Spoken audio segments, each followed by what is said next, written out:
All right, so let's see how we can work with forms and get some input from the from an input field, right? So, for instance, like the title of a course. So let's see.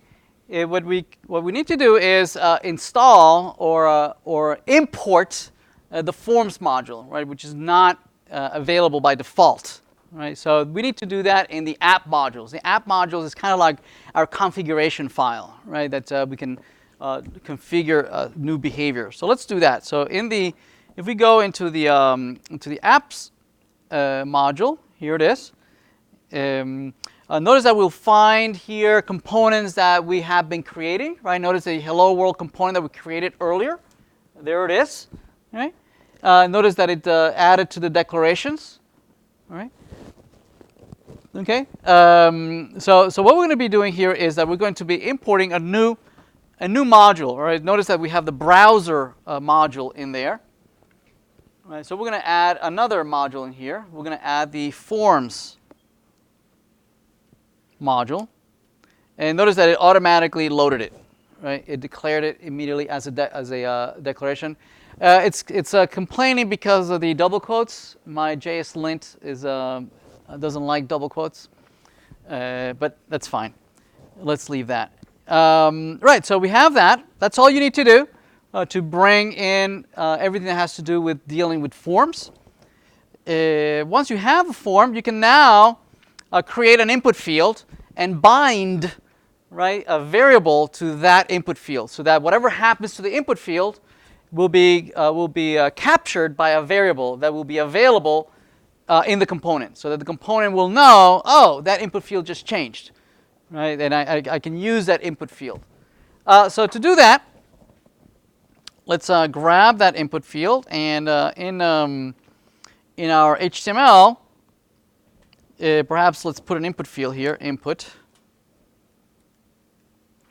Let's see if that renders. So there's our input field, right, down below. And what we want to do is to bind it to a variable, so that the component can see it. Right? Notice that the component can send data to the view for rendering, but the view can also send data to the component, right, because folks are typing on input field. So there's a two-way street of data flow, right? The view can send data to the component, right, or the component can send data to the view. Right. So to declare this or to bind this with a variable that can be seen on both sides, we use the Ngmodel, the Ngmodel, right? The Ngmodel binds a variable, right, to an input field or some form element, right? A drop down, a checkbox, right? You can bind variables to it so that you can then check to see if it's true, if it's false, if it has a particular value, a string or a number or anything, right? Now the Ngmodel takes as arguments the name of a variable. So this might be a course title, right? And this would be a variable that is declared on the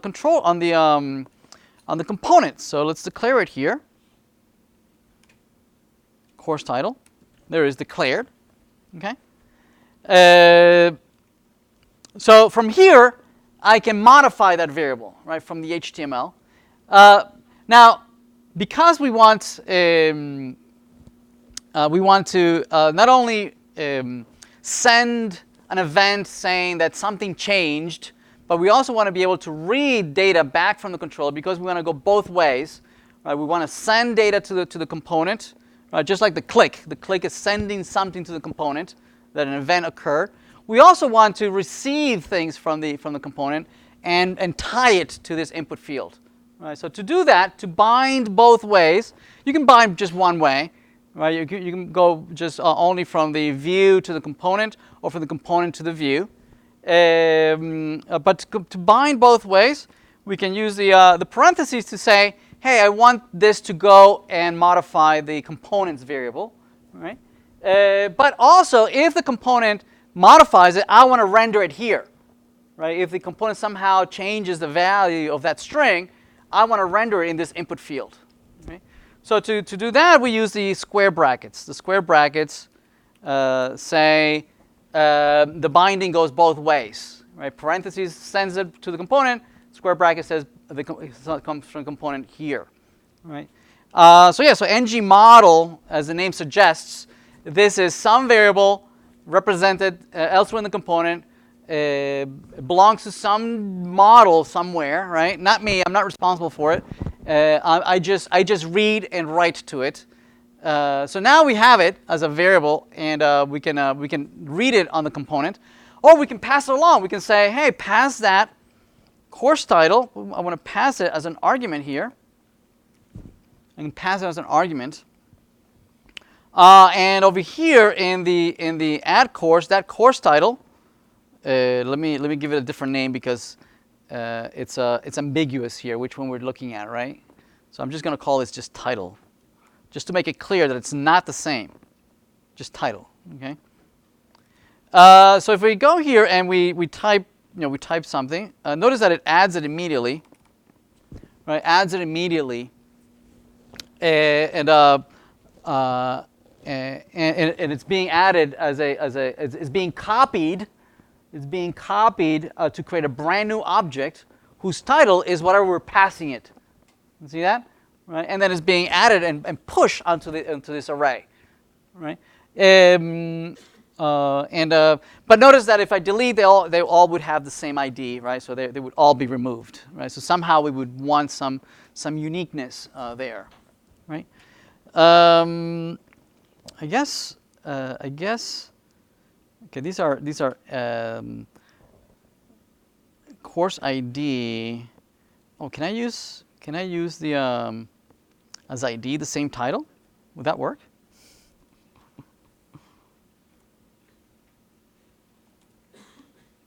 Yeah, that does work, right? Because it treats this as a number or as a string. Obviously, all these ID would be generated by the database. Obviously, right? You wouldn't be handling any of these IDs. It would be handled all by the database.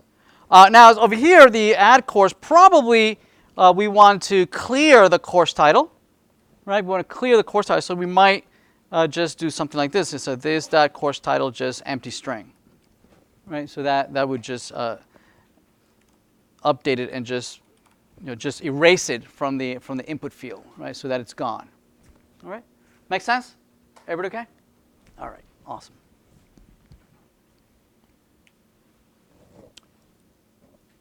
Larger than that. All right.